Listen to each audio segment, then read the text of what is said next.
حمدا لمن هداني لسنة العدنان محمد المختار وسيد الأطهار فهذه أرجوزة لطيفة وجيزة.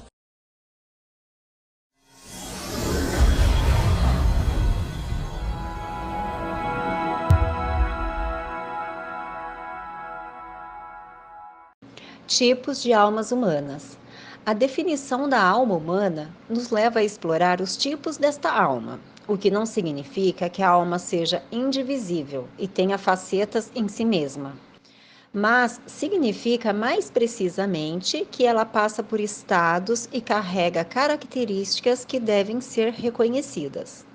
E dentre as belas palavras de Abdul Qayyim, que Deus tenha misericórdia dele, sobre a alma humana e suas características no seu livro A Alma, ele nos descreve o seguinte: a alma é uma, como dizem os intérpretes e os juristas, embora muitos dos sufis digam que o servo tem 3 almas.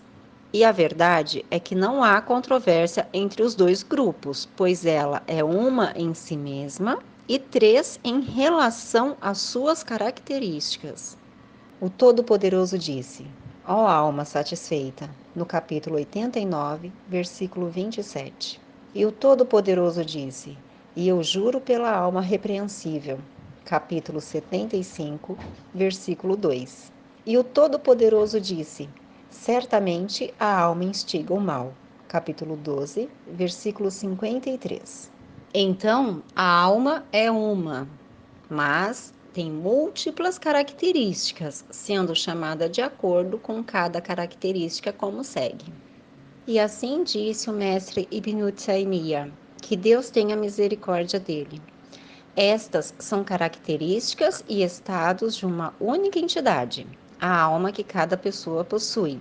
É uma única alma, e isso é algo que a pessoa percebe em si mesma. O significado disso é que o filho de Adão tem 3 características e estados para sua alma, que são alma instigadora do mal, alma repreensiva e alma satisfeita.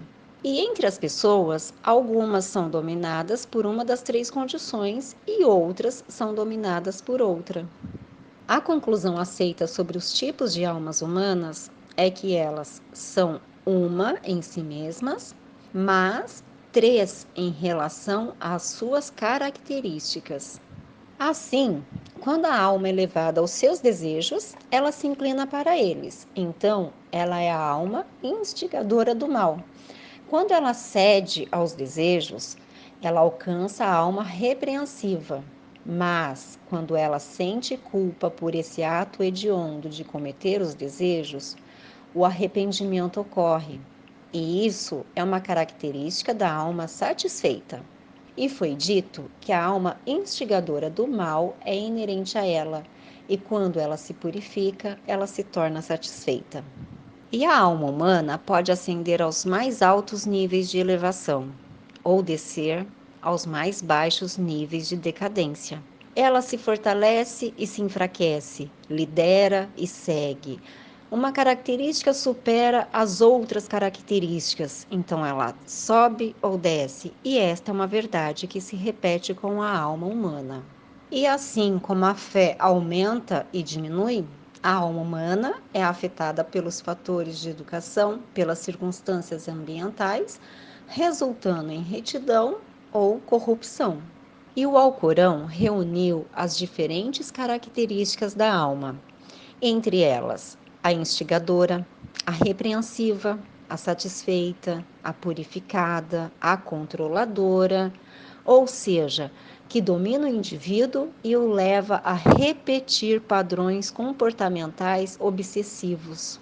A injusta, a argumentadora, a inspirada, a lutadora, a guiada, a grata, a virtuosa, a avarenta, a benevolente. E essas características podem aumentar de acordo com o estado geral da alma. Vamos refletir sobre como Ibn Qayyim descreveu a alma em Al-Fawaid. Na alma está a arrogância de Iblis, a inveja de Caim, a insolência de Ad, a tirania de Samud, a audácia de Namrud, a opressão de Faraó, a transgressão de Corun, a insolência de Haman, ou seja, a vileza. E é o desejo de Balaão, um adivinho enviado por um anjo para amaldiçoar os filhos de Israel, mas abençoou e não amaldiçoou. E as artimanhas dos sábados, a rebelião de Walid, a ignorância de Abu Jehel. E nela estão as características dos animais: a avidez do corvo, a malícia do cão, a vaidade do pavão, a covardia do jumento, a ingratidão e o ódio do camelo, a astúcia da serpente, a traição do macaco, a sagacidade da formiga, a astúcia da raposa, a leveza do rato, o sono da hiena. E isso nos explica porque é incumbência do crente liderar a si mesmo da melhor maneira para produzir a determinação.